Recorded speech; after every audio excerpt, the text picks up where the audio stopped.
Hi, good afternoon. Thank you for the introductions. I'm Toru Iiyoshi from Kyoto University. And thank you for having me. And I'm delighted and honored to be here. I really like to thank to Hong Kong Shui-Yan University and the Center of Interdisciplinary Research in evidence-based.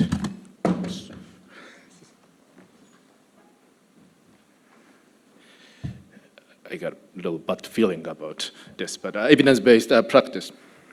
So in the next 15 minutes or so, of course, the title of the talk is this, so I'm going to talk about the future a little bit. But I'd like to start with my current work, then going back a little bit and to talk about my work. Actually, I returned to Japan 7 years ago, and before that, I was living in the States for 20 years. So I did some work with my great colleagues here and there, and I like to share some my work there in the context of evidence-based education. So I'm from Kyoto University, the second oldest national university, and the first research-oriented university in Japan. And I've been directing this center for the last 6 years. And what do? We just heard, just high-performing schools don't need to have maybe good teachers, or don't, the teachers don't need to work maybe hard. And I kind of heard that at Kyoto University. It's quite shocking, because a lot of professors, as we research-oriented universities, want to spend some more time on research than teaching. And so they believe those smart students can just self-learn, so that we can just leave them alone, and then we just devote to research.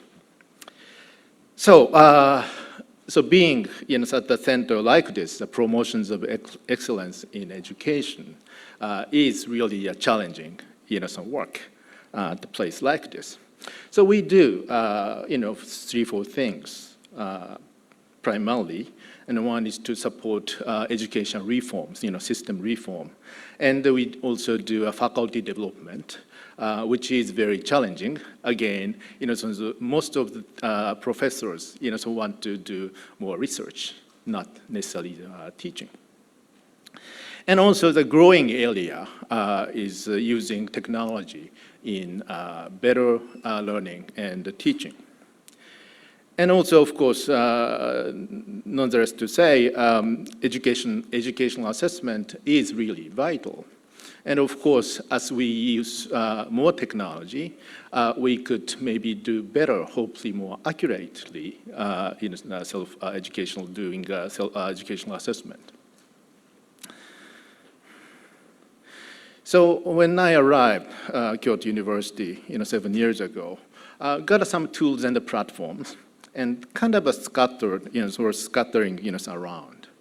So with this government funding, we received, we tried to integrate all these tools and platforms, to support teaching and learning. And so that we could get more coherent, some data and evidence from, both online and offline, some teaching and learning. And it's also very important, to give back, what we found through, looking into, some of those data and evidence. And so that, so be encouraging, for students and faculty members to, for better learning and teaching. And so regular daily, so we collect a lot of data. I didn't want to go through, take you through this, but we collect a lot of data, from online and offline, and analyze and make some recommendations, to departments and faculty members. But of course, just collecting data and doing research is not our ultimate goal, of course. So again, we have to think about how department or schools or individual professors, instructors can take real advantage of getting a good analysis of students' learning. So we have to do this work very purposefully. And looking at numbers is very important as well. The numbers can tell us a lot of things. But also, so I firmly believe in evidence-based education, but also I'm even firmer believing passion and curiosity-driven teaching and learning. So storytelling is one of the very promising ways, to share, what, we learned. So we created this gallery, of teaching, innovative teaching at Kyoto University, where you can find dozens, of very intriguing stories about how our faculty members started using technology or tools in various kinds, and to achieve, whatever, they are hoping or even sometimes dreaming, about. So please, like using manga, manga is not a technology-enhanced tool, but again, it really increases a student's engagement, for example. So as a pedagogical tool, the manga is anime, it's a great way to enhance students' learning. So that was about my current, work. And I was working at the place called Carnegie Foundation. Actually, the office has been on Stanford campus. And so I was working about for 10 years there till 2008. And so on my exit of the foundation, I embarked on, with my great colleagues, on this book. And over the last 20 years or so, I have been really passionate advocate, for open education. And so I thought, so before I get out of the foundation, because we've been really working hard being a part of this open education movement, starting really the beginning of this century.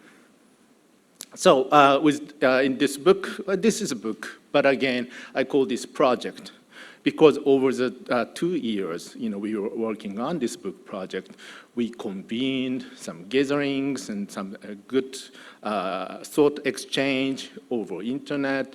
And so with all these 38 great leaders in open education, then many of them are still currently active. So it's interesting, it's open courseware and open, something. There's a bunch, of open projects in education. And I was just curious. So why these people, including myself, are so into, this open movement in education, and what each of us is kind of foreseeing, the future possibilities, the new system, the new education. So again, we set these goals, parameters, and then everybody, tried to push their limit, and to think about, so what education 10 years, 20 years could look like, and how openness, could contribute to that. And in this book, I came up with the 3 components, pillars, so to speak. And the first component is open technology. So this is based on open source technology. There's a lot of great educational platforms and tools out there. And, there are a lot more, than this. And then second component is called open content. And again, maybe I should put YouTube, here, because again, YouTube is one of the greatest open education resources, these days. And as you may recall, in 2001, that was the first year of this century, MIT announced this open courseware. They tried to put, as many educational materials, including lecture videos from 2,000 courses, they had, and to try to make fully open and available without charge. So that's an amazing part, because you will know how expensive MIT or Stanford or Harvard education is. So that was quite, of course, innovative, but a ground-shaking, thing. And what my colleagues and I were working on at Carnegie Foundation with some other foundations, it's called Open Knowledge. And this is really close, maybe closest to this evidence-based education. And here's my old big boss, Dr. Lee Schulman, who is a great education researcher from Stanford. And he actually took this presidency at the foundation from 1997 to 2008. And so here is a 1 minute kind of a clip of his explaining this scholarship of teaching and learning. Actually, how many of you have heard about this scholarship of teaching and learning? I see a few hands, and both speakers, keynote speakers. No, I'm glad. Explanation of what we mean by a scholarship of teaching. A scholarship of teaching is a way of capturing teaching in a manner that makes it possible for others both to review it critically and to build on it themselves. That's all that scholarship is. What is teaching? Teaching is more than talking to students and listening to them respond. Teaching is a process of design, interaction, evaluation, and redesign. Put those two together, and you have a scholarship of teaching. So this is interesting, and of course, not everything about improving teaching and learning is related to scholarship, but this appeals to some audiences. For example, some like our faculty members at Kyoto University, they're big on research. If they see any research elements in improving their teaching and student learning, they will engage, for example. So, and also this scholarship, be evaluated and also valued for many things, too. But it's not easy, to do this work. As Lee Schulman explained, there may be 3 kinds of educational knowledge, teaching knowledge. One is pedagogical knowledge, no need to be explained, and content knowledge, you're expert in certain field. But what most important is this pedagogical content knowledge. So so how you teach, to teach what. So that combination is very important. And this requires a good knowledge, preparation, and experience, sometimes.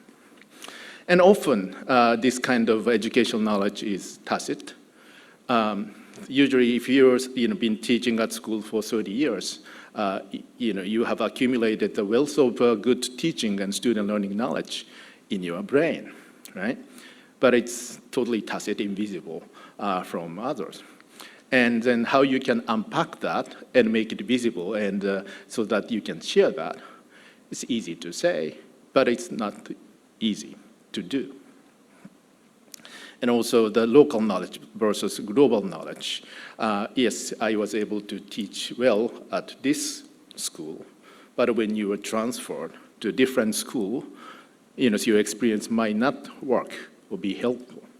So so which parts we can share and which are more inherently, the local. And of course, we can gather a lot of data, as we have been hearing, and then how we could turn that data and evidence into a good, useful teaching and learning knowledge. So as we all know, teaching and learning is very complex. So often all these elements, interact, with each others. And so again, you can see how complex the act of education, teaching, and learning is. And there is, again, local context every time. So, so this makes a good educational knowledge and experience, but how we can share that. And of course, this is not like a one-time only, thing. We teach and learn every day. So how over time, so this outcome is fine, maybe the assessing something at the end.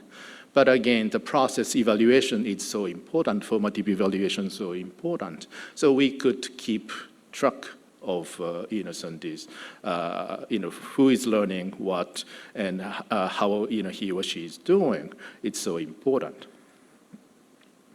And again, living in this, information age, we can collect so much data and evidence.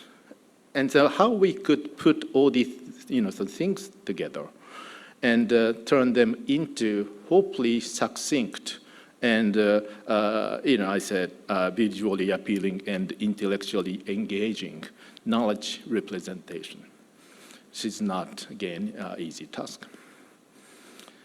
So going back, some 20 years ago, so we started, this project under, the Lee Schumann at the foundation.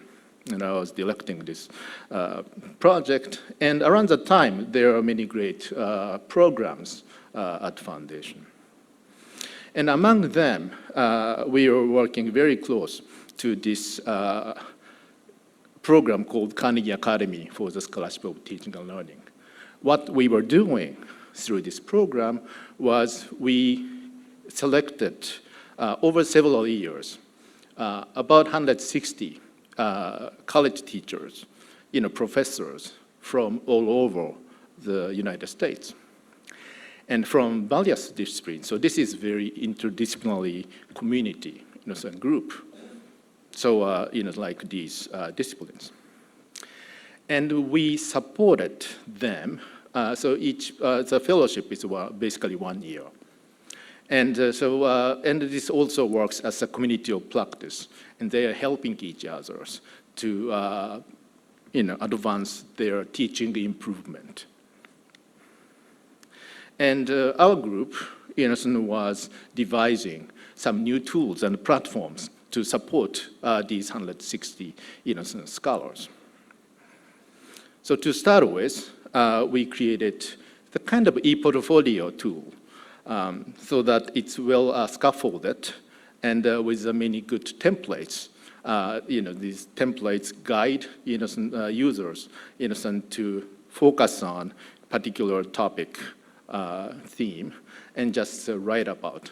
And as you can see, so that the lower right corner, what data or evidence will demonstrate the effect of this educational innovation, for example. So the sharing that data and evidence is really vital and crucial here. And we started putting all these representations, we call snapshots, on this gallery of teaching and learning. And also we made this kind of service open. So everybody was able to sign up and start using this. And that was at times the beginning of Web 2.0, if you remember that. And many other programs were also using this tool to document their organizational work, institutional work, and also individual work. Other foundations like Howard Hughes Medical Institute, encouraged their grantees to document, their work. For example, there was HHMI Professors Award. This was an amazing program because they gave $1 million to each of these select accomplished researchers to improve not their research, but their teaching. So we call them 1 million professor. So that's very well, in one sense, very spoiled. But again, how you can use, your $1 million to improve, your class, your teaching. And that's very curious. And again, they are great researchers, almost like a Nobel Prize class researchers. And so we asked, these distinguished scholars to document their teaching improvement effort, again, with sharing a lot of data, too. They're good at sharing data. They're good researchers. And we've been encouraging, this at many different levels. Institution, department, faculty, and also students, of course, could create their own portfolio. And it's, a lot of students these days using different e-portfolio tools and doing this. But since we made this tool open source and open, to the world, we were surprised by seeing actually that over 10,000 users, mostly either school teachers or university professors, were using this tool to create tens of thousands, of these e-portfolios of their teaching improvement. So we were shocked. And we definitely didn't have time to go through all these, daily generated, snapshots, e-portfolios. So we decided to create this space called Teaching and Learning Commons, where, so this is like, I don't know, eBay, or this kind of auction site where people can upload, whatever they want to sell. And those people who are looking for something can find things and buy, right? And of course, there is no financial activity involved in this. But again, this is a free trading kind of zone to improve education. And unfortunately, since the foundation is now under different leadership, and they're not supporting this work anymore, but we had a really great golden time there in doing this. And also not just contributing their work, documented work, but you can learn from others. And I think there are a lot of sites doing this kind of my playlist or my favorite list, some things. So we had that. So there was one chemistry teacher at one middle school, find, okay, I like these, teachers' improvement work. And so she just bookmarked and just created this idea list, and with that person's annotation. And that, so those annotated lists, were also shared with other practitioners. So in this way, so we try to, make, this circle of knowledge building and sharing work.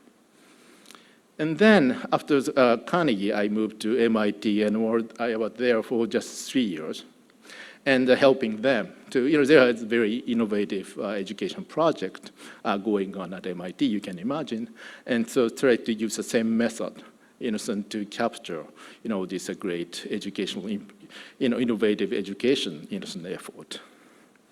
So this is an example. This Professor Heinz Miller is a great mathematician.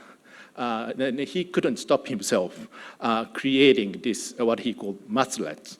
So these are Java applets, this mathematical simulation, and many kinds. And so he is so excited about making these mathematical simulations for students to learn mathematical concepts, right? And so again, so we worked with him and tried to document why he came up, so with this idea, and how he started, and what worked, what didn't, how he improved, how students have been benefiting, from this, and with the data, right? So, so we, continue to do this data, and now I'm at Kyoto University and doing basically similar things in different contexts, and also making this kind of platform and tools available to everybody at the Japanese universities now. And of course, again, these platforms are old timers, and I did a workshop yesterday, last night. And maybe there are some people who actually attended, participated in my workshop. Thank you. And I got some feedback from participants and what kind of platform you're actually using to share this kind of a practical knowledge. And of course, there's a lot of social media platforms and some other kind of tools. So again, it does, and then I actually really like something like conference, offline venue to share and exchange these great ideas and experiences. So to summarize this part of my talk, so I firmly believe by opening, sharing these tools, resources, and practical knowledge of good, effective teaching and learning, we can anticipate these three good things happen. So first, so we can increase the quality of tools and resources, right? Getting feedback, use data from learners. And also teachers, instructors, or designers, developers of these tools and resources can learn enormously, about how, we could make this more effective to learners and students.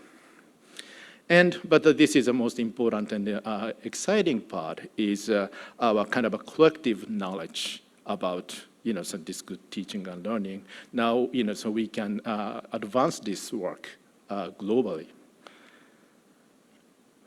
So getting into the future, but let me start with 1990s here. So about 15 years ago or so, I read this great article written by John Ashworth. He's a professor at the University of Virginia.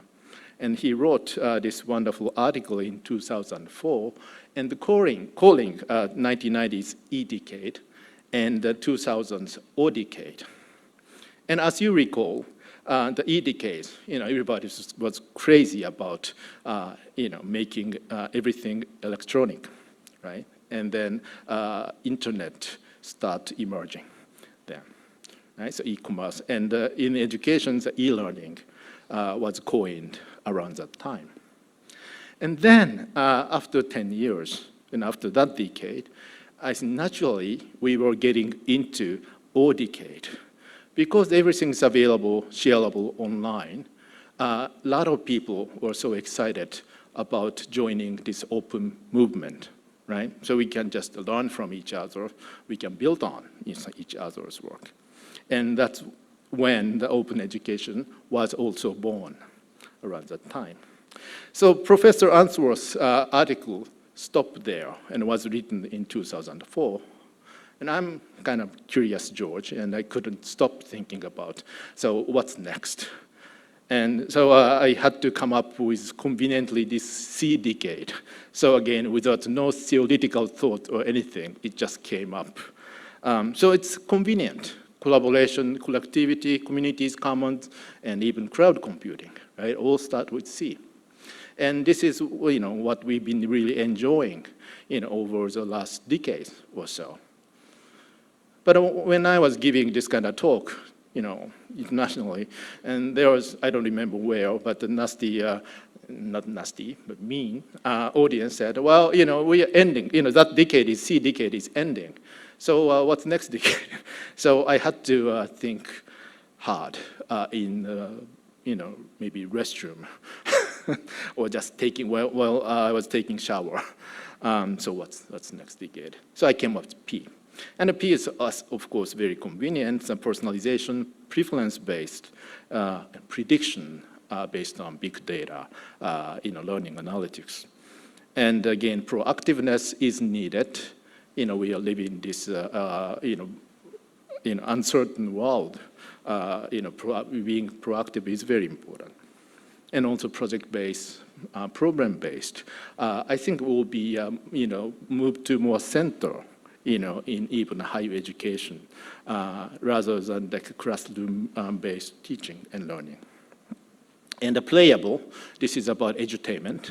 And I'm very excited and looking forward to this afternoon's panel on gamification.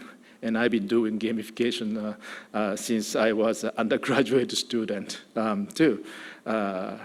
So a very exciting topic. And all these, many of these impact factors of technology and enriched learning. So I shared this yesterday in my workshop, but I think this is so important, so I'd like to repeat this again. So when we think about technology educational innovation, we tend to focus on this left thing. So a new technology, tools, and that's typical, and nothing wrong about it. But how about culture? Cultural kind of aspect. So I was shocked when I read this special issue on Time, I think 10 years ago or so. And this was a report on very interesting education research. So a group of researchers, education researchers in the States tried this. And so at the elementary school, they told kids, if you score better in the next exam, we'll give you cash. I don't remember how much, but a pretty significant cash, right, for kids. And believe it or not, most students gained the better scores on the next test. There's no experimental group or control group. They didn't do anything. They didn't introduce new tools. They didn't introduce new pedagogies, right? But our students were motivated enough to learn and study better. Very sad story in one sense, right? If that the cash motivation, incentive works most. But well, we have to think about why we go to college, university, because we want to get a better job, maybe we can get better salary. So it's not against, something like this is not against our typical incentives and motivations in getting higher education here. So we ought to think about it. So this is a cultural part. So of course, we use Chinese characters in Japan too, so we can share this part. So again, combining these two things, I think two needs to go in hand in hand, go in hand in hand, and then we'll have successful educational innovation here. Here is an example. So when I was in elementary school, a long time ago, 50-something years ago, I saw these illustrations in a juvenile magazine. And this was a future classroom, right? It's very exciting. I was very excited. And so when you compare this with what we have at school, in school now, it's partly, the prediction was partly correct, right? So each student, if they're lucky, of course, it depends. This is, if these developing countries, it might be not that easy. But in developed countries, the most students have, maybe not in the classroom, but they have access to tablet, personal tablet or computer like this. And there is no blackboard, there is no teacher. And this is all projected, virtual teacher or recorded teacher, some teaching, or maybe a teaching remotely. And you see the gigantic computer system, and collecting all the learning data from all these, desktops here. So again, it wasn't but prediction. But one thing which caught my eye now is these robots moving around the classroom. It's hitting students, right? And we can kind of laugh, and maybe some people not, but 50 years ago, in Japanese classroom, students were consistently hit, some by teachers' hand or sometimes a stick. And I talked with a provost at NUS before, and he said, well, it's not a bad thing. He said, well, I became a mathematician because I was getting hit enough in my elementary school or middle school classroom because my math teachers were very strict. So again, I personally don't appreciate being hit like this. But again, so this is a cultural part. We now have robots and AI. Hopefully, they don't abuse our kids like this. But again, this is a total culture, thing. But the technology, as we know, the first personal computers like Apple II, so gigantic. Now, like Apple Watch or something like this in your palm, really. So I think it's a fate. Technology is becoming really invisible. And my simple example here is a rice cooker, right? So electric rice cooker was invented in 1950s. And at one point, maybe around 70s, 80s, when all the home appliances got a microchip inside, people so excited about exploring infinite possibilities of what we can do with a microchip. And as I recall, one point in Japan, the rice cookers got so complicated to use. So it's almost like you have to be a programmer to program rice cooker. And then a lot of mother and fathers were complaining, and we can't use easily. Then over time, it got sophisticated.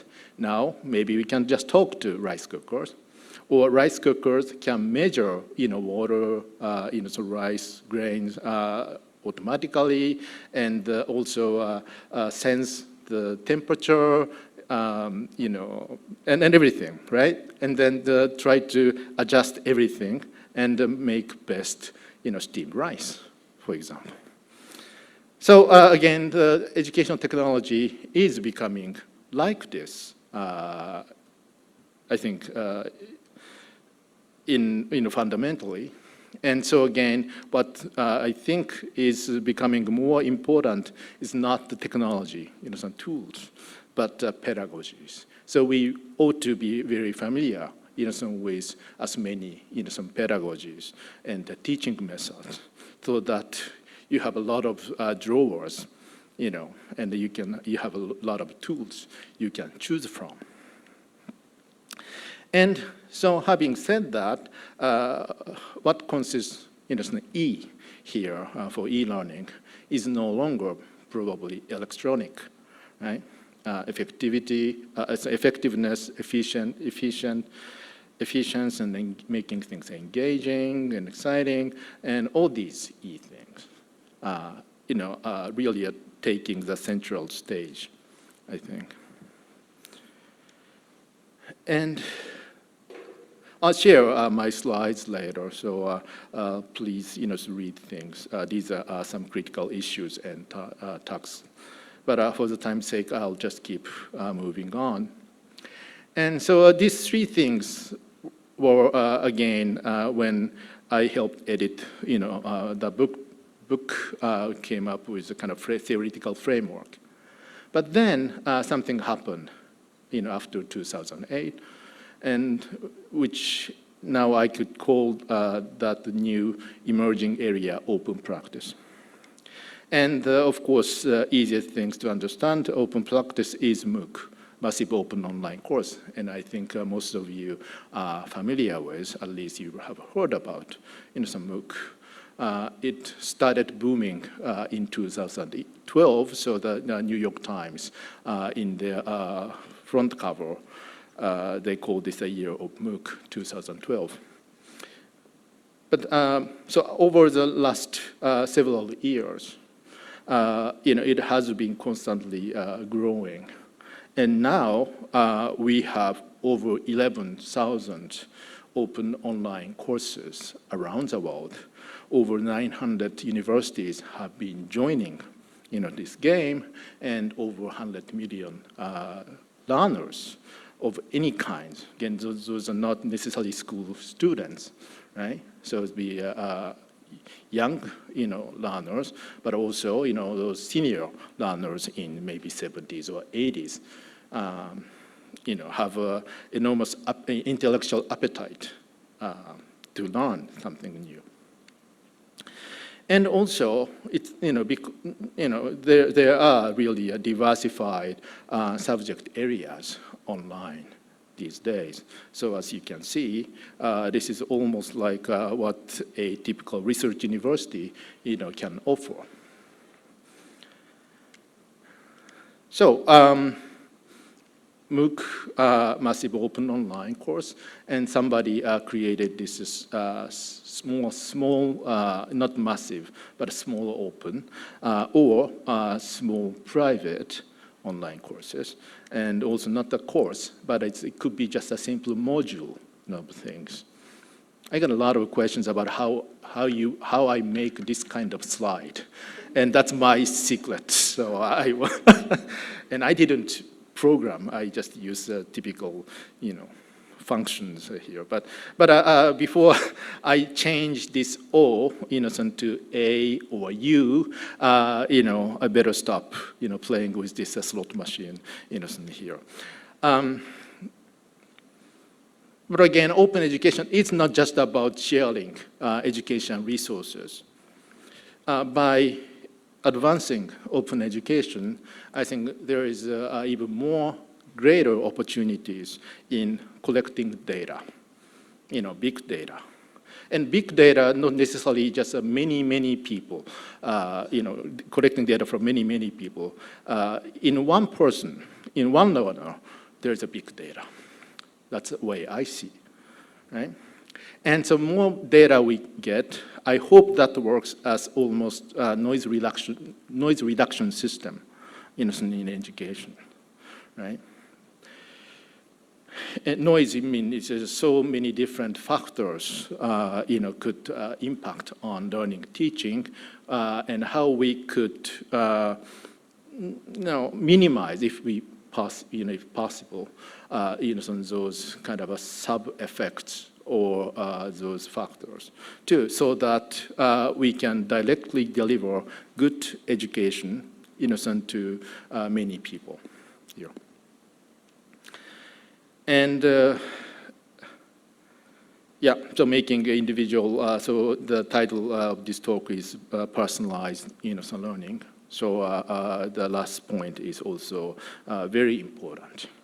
Not anonymous, people who contribute their learning data to the authority.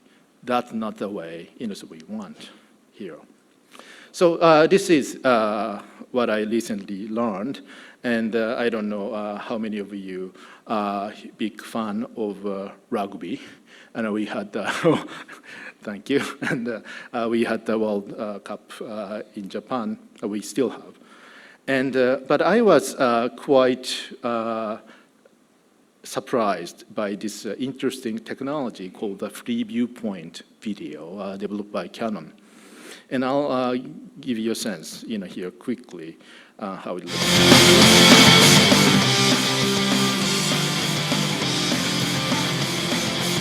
So this is a real play they captured. And this is Japan versus Scotland, by the way. And so it's a touchdown, and then being rewinded, and also seeing the same scene from different angles.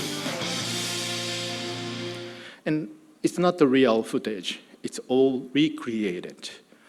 What they did was using 180 cameras from all over the stadium, and then getting different video recording, of the entire game, so that they can recreate any seen from any angle and to analyze something, right? So what I was excited about when I saw this is this really, this could be the game changer. So let's say group learning, Professor Clinton's talking about a nice lecture capturing system, but maybe not using 180 cameras. But imagine if you can change the viewpoint.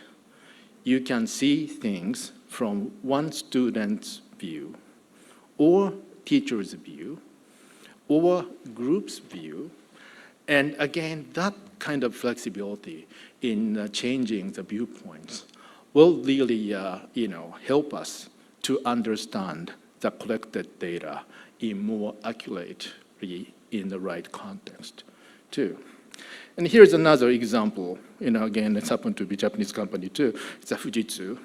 It's a 3D sensing technology and to evaluate gymnastics performance. So this is a 2-minute.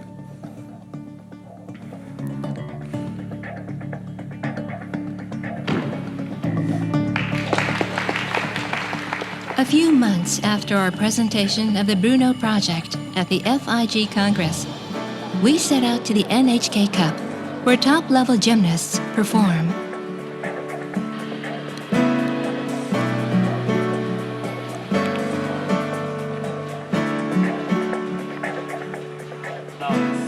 To improve the precision of the Fujitsu 3D sensing system, we set up a 3D laser sensor and gathered data of the athletes.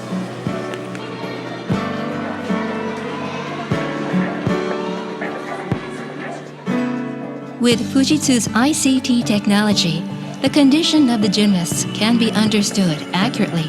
Thus, it can support gymnastics from a technological standpoint. The Bruno project started with such philosophy in mind. Our goal is to complete the system development by 2018. I edited the original With video 3D because it's too sensing long. technology, bone structure models are generated and digitized. With this, we can visually see the condition of the athletes, which could not be seen easily before.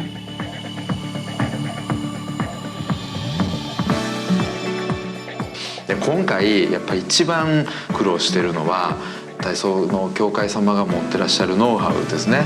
いかに数値化していくかっていうところが一番やっぱり苦労しているところでして、今まで一連のその動きというのをですね、一つ一つの基本動作に切り取ってそれをデータ化するという作業をやっています。Fujitsu will utilize its cutting-edge computing technology, such as AI, to develop the element database. In order to accurately recognize the object that is sensed, environmental factors such as light, shape, and even the texture of uniforms and skin color must be examined carefully.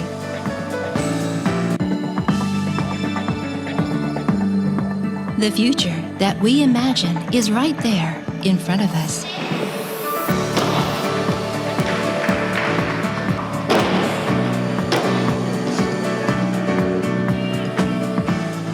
With our high-precision sensing technology, we can capture the movement of the gymnasts accurately and check them in real time.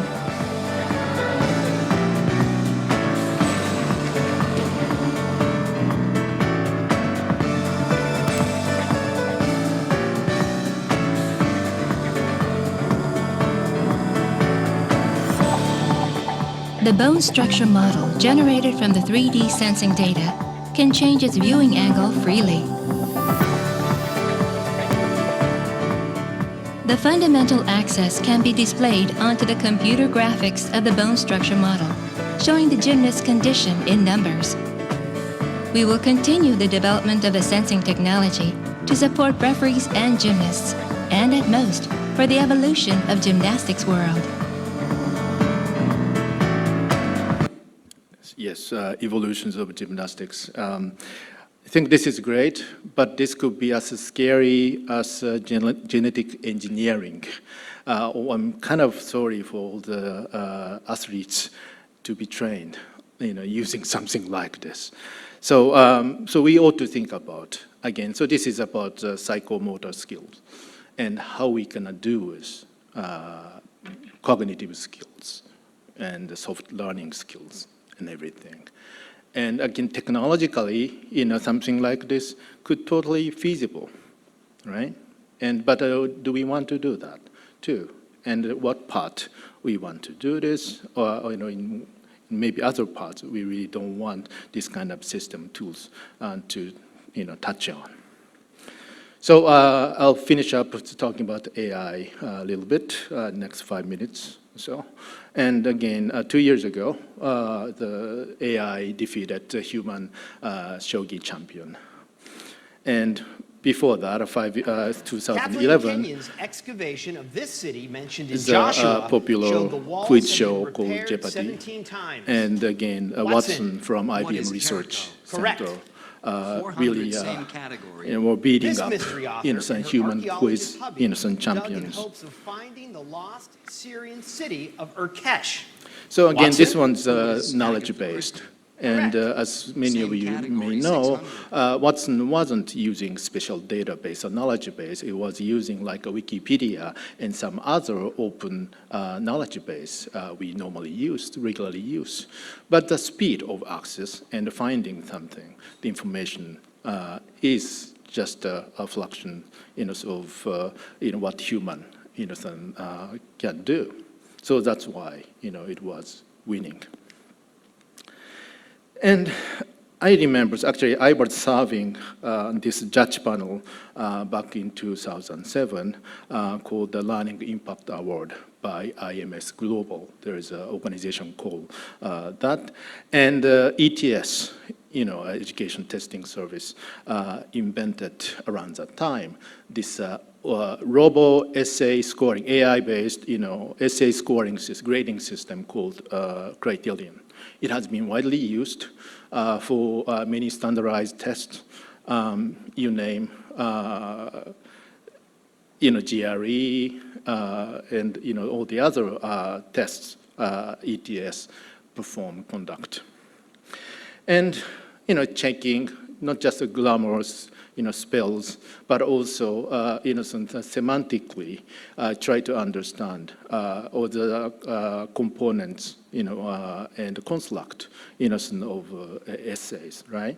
And over time, it has been better and better. I mean, the better the quality means here is as accurate as what the human graders can do. So it's pretty simple kind of matching, right? Whatever the human evaluators think this is a good essay, and if we can get the same grade from this AI-based system, to make the long story short, that's a good quality assessment, right? That's how ETS, developed this and used this. But some bright, very creative educators decided to bring this technology into classroom, not for testing or grading, right? More like a teaching support. So if you're a teacher with 40 students, and if you want to collect students' essay, review and collect this, and if it says 60 minutes, it's just a one class period, you have about 1.5 minutes or less you can spend on each student's essay during the class time. But getting help with something like this, so this system could check basic things, grammatical errors, spelling errors, and also the some construct, basic construct. Then, so the students, 40 students can get some good feedback, guidance from this system before they bring their essay to human teachers. So human teachers can really focus on, higher order kind of teaching or, giving some good advice, conceptual advice maybe, right? So again, this is a win-win. This is a good partnership example, so how human teachers and AI, could work together. So I like this. And here's another interesting example. This young researcher at the Carnegie Mellon University, I met with him 2 years ago and learned about this project. To move around the classroom and work one-on-one with students who need help the most. But in practice, the teacher is often left out of the loop in these classrooms as the AI takes full control of the instruction. Although the software may be enough for many students much of the time, situations regularly arise that a human teacher is best suited to deal with. As artificial intelligence comes to the classroom, we see its role as enhancing human teachers' abilities, not replacing them. Working with K-12 math teachers, we've designed Lumilo, a pair of eyeglasses that tune teachers in to the real-time assessments that drive intelligent learning software. When a teacher glances around the room, Lumilo allows them to instantly see when students are currently struggling in the software, doing well, or when they're unlikely to master certain skills without an intervention from the teacher. In addition, Lumilo lets teachers see when students have been idle for a while or are currently misusing the software by abusing hints or gaming the system. When a teacher gazes at a student's indicator, the system explains why this alert is showing. And when a teacher clicks on a student, So you got the idea with this, this is augmented reality things, and through these smart glasses, teachers can see through, if the student is hitting the, roadblock in learning something, it's a big question mark. So just teachers can go to that student and ask for getting some help from him or her. So again, this is happening now, if you like or not. But I think many people know about Minerva. Minerva is online in some university, but it's all face-to-face. And also the system is consistently collecting all the data, even how much students talk. Everything is automatically transcribed right away, and teachers can get feedback. So I learned from Professor Clinton, the teachers' talk time in typical classrooms is 89%, right? At Minerva sets a rule, and their rules is instructor cannot spend more than 10 minutes in 90-minute class online. So that's about 11% talk time. So that's interesting. 89 plus 11 makes good 100%. So I don't know what that means. But it's very interesting kind of pedagogy with the new technology. And as you know, it's really changing the concept of what we're calling blended learning here. So typically, when we call blended, when we say blended learning, it's like face-to-face time and online time. Right? But what Minerva has very smartly done is combining the best part of a face-to-face and online. So that's really innovation. So the future of education will become more like that, as you know. And again, it's not a newer thing. About 50 years ago, Carnegie Mellon already had AI-guided course, online course. It's like this. I gotta just skip. But this is Open Learning Initiative. They launched this after MIT launched OpenCourseware. So a few years ago, after that launch of MIT OpenCourseware, they wanted to do something different and something more advanced. So they put AI into these courses so that that AI could guide as many students around the world in very personalized some way. My good friend and colleague Eric Mazul at Harvard, he's a physics scholar, has been tirelessly working on peer instructions. So its idea is the students teach to each other, learn from each other. But I was shocked when he was experimenting this system. And it looks like the flight seat map, right? So this is actual classroom. So this is not online. This is in a physical classroom. So he was using this clicker-like device, personal responding kind of system in each student's hand. And it's a typical kind of active learning. So showing a program, and so you make a pair. There's two people, so make a pair, and then then first before discussing to your peer, just select the answer. Correct or wrong, they don't know. Then after that, they have some discussions. So what I selected, what you selected, and why so, and blah, blah, blah. And after that, they may change the answer, and then put the new button. Then system keeps tracking all that. And at one point in the class, the system says, don't take this personally, just example. You two are not doing good work together. So why don't you work with that person over there so that your group activity could be more productive or something like that. So again, this is not science fiction, this is happening now. And again, I'm a great fan of Eric Mazul, but again, we have to think about we enjoy this, so not. And on the other hand, this was my latest PhD student who just graduated, try to improve human peer instruction, peer assessment. This is really the last part. The subway system in Tokyo. I was born and grew up in Tokyo. And this is how the subway map looks now in Tokyo. And again, I was born in Tokyo, grew up there.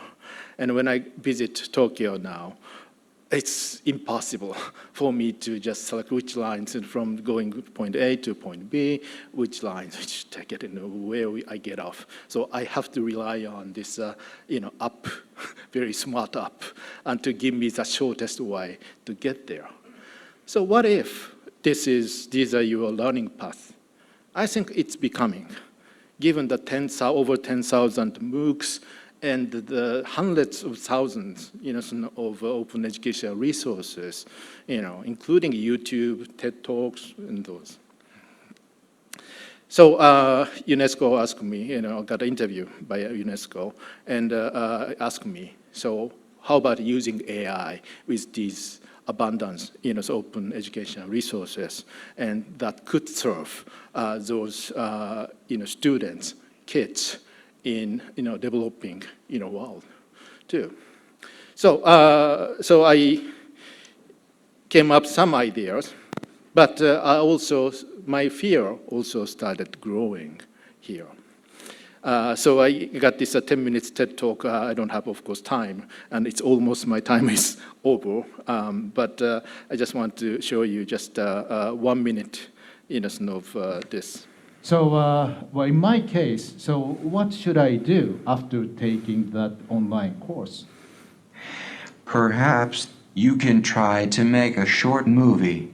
I have learned what movies you have been watching through the on-demand movie rental services over the last 15 years. You seem to like action, science fiction, and comedy movies, and once in a while, serious dramas. Well, I'm a bit worrying about my privacy here, but yeah, definitely these are kinds of movies I really like. But making one is very different, so it's tough what kind of movie I should make.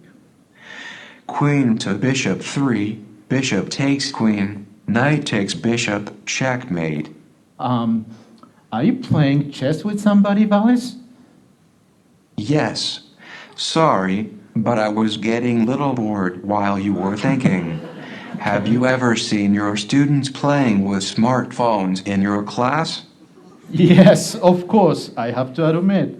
I hope my teaching is not getting them bored, but basically, multitasking is everywhere these days, right? I can do millions of things at a time with millions of people. well, the production time to prepare this was enormous, and that's took 20, 30 hours in making something like this. But you got the idea. Again, AI could be a great guide in learning and also maybe getting jobs, finding good jobs. But again, there are a lot of things we are concerned about, and we have to think about how, again, I totally believe in people's passion, and the human, could do well beyond what AI could predict based on the past data. So again, we really have to keep learning, again, taking advantage of a new educational environment like open education, so that, again, over time, throughout your life, you can keep gaining the new skill sets, some new knowledge, expertise, and so on. And the society is becoming more like networked, network of people of this kind, right? So in my graduate seminar, I gave very hard task to my graduate students to redesign the game of life. Game of life is the thing of past from 20 centuries. It's very linear. What the education impact on the traditional game of life is the first, 5 minutes of playing, whether you go to college or not. If you go to college, you become lawyers, medical doctors, or teachers, and you get better salary, perhaps. If you don't go to college, you'll still be very successful, becoming football players or great singers, performers. But again, if that's the role of education in our society now, which is definitely not true, again, we really have to rethink, because it gives bad influence on younger kids playing this game of life. So I asked our graduate students to redesign this. And interestingly, they came up with no occupations. So occupations are not important anymore. And also we need to measure multiple intelligence, not the economical value of that person, how much money they're making, right? And also the collective and individual intelligence development is important, and so on. And of course, once in a while, there's a global crisis, so we have to unite and fight together.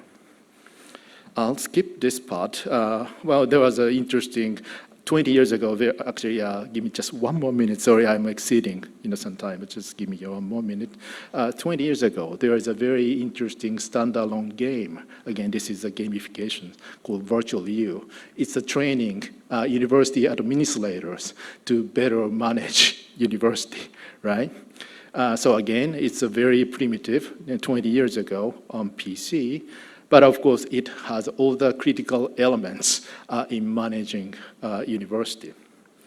So I just want to show you, because I'm hoping somebody's gonna soon create online version of that, like World of Warcraft, right? Massive multiplayer online role-playing game for administrators, so we can make universities some better place.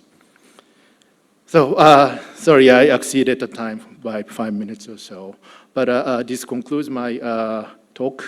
And again, I'm happy to share my slides, and hope you can go through all these issues we ought to think about for the future.